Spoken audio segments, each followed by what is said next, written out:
বলতে পারবো কেন? কারণ আমার কাছে মনে হয় কি যে কোনো একটা আর্টিস্ট, এটাও তো একটা ফর্ম অফ আর্ট আমি মনে করি।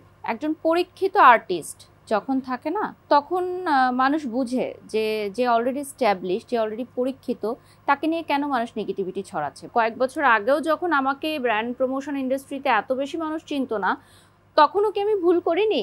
মানুষ তো মাত্রই ভুল। আপনি যদি দিনে 10টা কাজ করেন, আপনার 10টা কাজই বাম্পার হিট হবে না, আপনার একটা কাজ আপনি ফল্ট হবেই। তো তখন মানুষ আমার ফলটা ধরে নাই কেন, বরং 2 বছর আগের ঘটনাগুলো এখন কেন তুলে আনছে, just for marketing, just for view, just to get viral.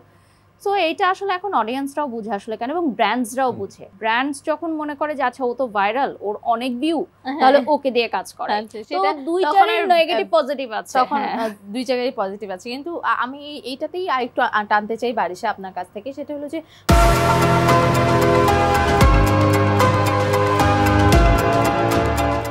Viral এই ব্যাপারটা আসলে এত বেশি ভাইরাল হয়ে গেছে, যেটা হলো যে থাকে না কোয়ালিটি ছাড়াও যে মানুষটা, আপনি সাধারণ একজন তরমুজ বিক্রেতার কথাই বলেন, সে যখন নিজেকে ইনফ্লুয়েন্সার দাবি করছে, নিজের ফেসবুক খুলছে, আসবে যাবে, না আসবে যাবে ঠিক আছে, তখন এই ব্যাপারগুলো তো আসলে প্রফেশনালিজম একটু ধাক্কা খান কিনা? না কখনোই না, কারণ তাদের সাথে আমাদের আসলে ক্যাটাগরিটা ডিফারেন্ট। বিকজ আমরা হচ্ছে রেগুলার কাজ করছি এবং ব্র্যান্ড আমাদেরকে অলরেডি এনরোল করে ফেলেছে অ্যাজ আ ব্র্যান্ড অ্যাম্বাসেডর 3-4-5 বছরের জন্য। যারা আসবে যাবে এরকম অনেকেই আছে, রাতারাতি ভাইরাল হয়ে গেল, নিজেকে সুপারস্টার ভাবলো, জাস্ট কয়েক মাস, তারপর আর কেউ কথা বলে না। এটাই হয়ে আসতেছে এভরিডে, ফেসবুকে স্ক্রল করলে এরকম আপনি অনেকজনকে পাবেন। যদি বলি, ইন্ডিয়াতে একজন খুব ভাইরাল হয়েছিল, রানু মণ্ডল। তার গানের কণ্ঠ অসাধারণ ছিল, কিন্তু সে কি টিকে আছে? টিকে নাই।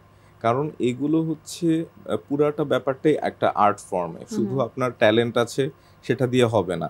এই ইন্ডাস্ট্রিতে টিকে থাকার জন্য কি কি দরকার সেটাও জানতে হবে। কোয়ালিটি ম্যাটার করে, আপনি কিভাবে উপস্থাপন করছেন সেটা ম্যাটার করে, অনেক কিছু ম্যাটার করে। সো শুধুমাত্র আপনার কিছু হয়ে গেল, মানে ভিউ হয়ে গেল, ওইটা দিয়ে ব্র্যান্ড